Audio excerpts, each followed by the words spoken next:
লেগে গেছে আগুন আজ কেন জানি মন পাড়ায় হঠাৎ চলে এলি তুই এই কল্পনায় তোর কিউটনেস দেখে এই মন হারায়। হ্যালো এভরিওয়ান, আসসালামু আলাইকুম। তো আমি একটা শর্ট ভিডিও আপলোড করছিলাম খাসা আমের জেলি। তো আমটারে আমি সিদ্ধ দিয়ে আমর পানি দিয়ে বানাইছি জেলি, আর গুদাগুলা রয়ে গেছে, গুদাগুলা দিয়ে আমি বানাইমু আমসপ্ত।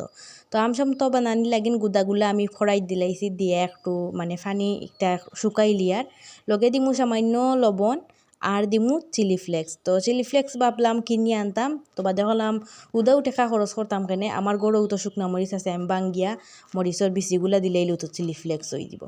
তো যেহেতু আমি চিলি ফ্লেক্স বানাইয়া ওই কোকা দিলাইছি, এত জ্বলিছে না, আমি চিন্তা করছিলাম যে না এত জ্বলিব, জ্বলছে না। তো চিলি ফ্লেক্স দেওয়ার পরে আমি একটু বালা করে লাড়াচড়া করে লিছি আর কি। লাড়াচড়া করার পরে আমি চিনি দিমু। তো চিনিটা আর কি আমার কোনো আইডিয়া নাই কতটুকু দিছি, দেখলা তো আমি আন্দু বেগ সারিয়ার বেগতা কিন চিনি সারিয়ার, মানে যতক্ষণ পর্যন্ত আমার মিঠা হয় না, মানে খাইয়া খাইয়া দেখমু কোন সময় আমার মিঠে হয়েছে, কোন সময় মানে পারফেক্ট হয়েছে, মজা লাগে, তত সময় পর্যন্ত আমি আর কি চিনি দিতেও থাকি। যেহেতু আমি একবারে দিলাইছি আর আমার দেওয়াও লাগছে না, পরে দেখলাম না পারফেক্ট হয়েছে।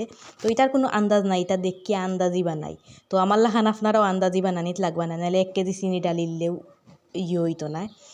তো ইনো দিলাম আমি একটু ফুড কালারটা একটু স্কিপ করতে পারেন আপনারা কাছে যদি না থাকে, আর আপনারা যদি আমার ভিডিও দেখি আমাই গো তাই বানাইলছেন ফুড কালার দিয়ে, আমি আনতাম না কেনে। তো হইলে আপনারাও বাজারতনে আনক্কা আনিয়া ফুড কালার দিয়া বানাক্কা, ফুড কালার দিয়া বানাইলে আর কি সুন্দর হয়, খাসা আম যেন খাসা আমর কালারটা আর কি আয়, তো তার দ্বারা দেখতে আর কি সুন্দর হয়।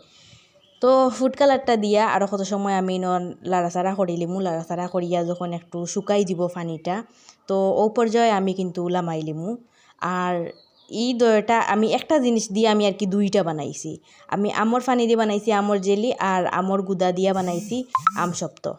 তো ওই ধক্কা একটা ট্রে আমি বালা করি আমি সুন্দর করে পরিষ্কার করিয়া আর মিঠা তেল লাগাই লিছি। আপনারা চাইলে যে কোনো তেল বলতে কিতা সরিষার তেলও লাগাইতে পারেন, মিঠা তেলও, সয়াবিন তেলও লাগাইতে পারেন, বুঝছইনি।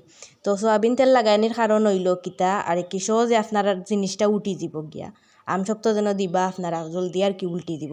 তো ওই ধক্কা আমি একটু মিঠা তেল দিলাইছি, দিয়া বালা করি আর কি, ব্রাশ নাই, আমি আমার হাত দিও ব্রাশ করিলছি, এটা সমস্যা নাই। তো এরপরে আমি আমর গুদাগুলা ওই দেখুক আমি ডালিলি আর আপনারা গাড়ি করে দিন না যেন, ফাতলা করে দিন যেন, ফাতলা করে দিলে কি তৈব এক রই দিয়ে শুকাই দিব, আমি তো রই খাওয়াইছিও না, এমনিও আমার শুকাই গেছে। তাই যেহেতু জিনিসটা আমি সংরক্ষণ করে রাখতাম চাইয়া, সেহেতু আমি রই খাওয়াইছি না, আর খাওয়াইলে নষ্ট হয়ে যাব।